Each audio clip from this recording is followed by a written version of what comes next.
చూడురి police వాళ్ళ car పయ్యలే ఎట్లా అప్పయినాయో. అగో కారు బానేట్ అయితే బఠానీ మీద పొట్టు లెక్కనే ఉసిపోయింది కదా. ఈ పోలీసు వాళ్ళ కారుకు పడ్డ డెంట్లు చూసి చెప్పొచ్చు ఏ రేంజ్లో షేజింగ్ అయిందో.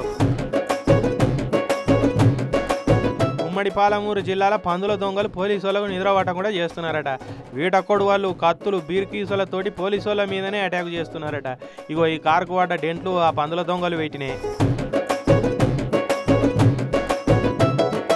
నాగర్ కర్నూలు జిల్లా కొల్లాపూర్ టౌన్లో ట్రక్ వేసుకొని వచ్చి ఈ 40 పందులను ఎత్తుకపోయారట. మీరే వాటిని కాపాడాలి సారు అని ఒక ఆయన పోలీసు వాళ్ళు ఫిర్యాదు అయిందట.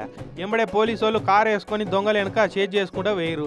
ఇక ఆడ తప్పించుకొని పోతే వనపర్తి జిల్లా ఆత్మకూరు అమరసింత దిక్కు వస్తున్నారని అక్కడి పోలీసు వాళ్ళకు మతలావిస్తే అమరసింత పోలీసు వాళ్ళు రోడ్డుకు అడ్డంగా ఈ పోలీస్ బండి ఉంచారట. అయినా తప్పించుకొని ఉరికిర్రు. మళ్ళీ వీళ్ళు కూడా దొంగలను చేజ్ చేసుకుంటూ పోతే పోలీస్ బండి మీదకే రన్నింగుల సీసలు బండలు ఇసురుడు పెట్టిరట. ఇట్లా ఆగుతలేరని ఓ పందిని కూడా పోలీసు వాళ్ళ కారు మీద ఇసురితే పోలీస్ డ్రైవర్ రప్పున తప్పించిండు కాబట్టి సరిపోయింది. లేదంటే వాళ్ళని పట్టుకునే తందుకు పోతే వీళ్ళ ప్రాణాల మీదకి వస్తుండేది. అయినా కూడా మళ్ళీ చేజ్ చేసుకుంటూనే పోయిరట.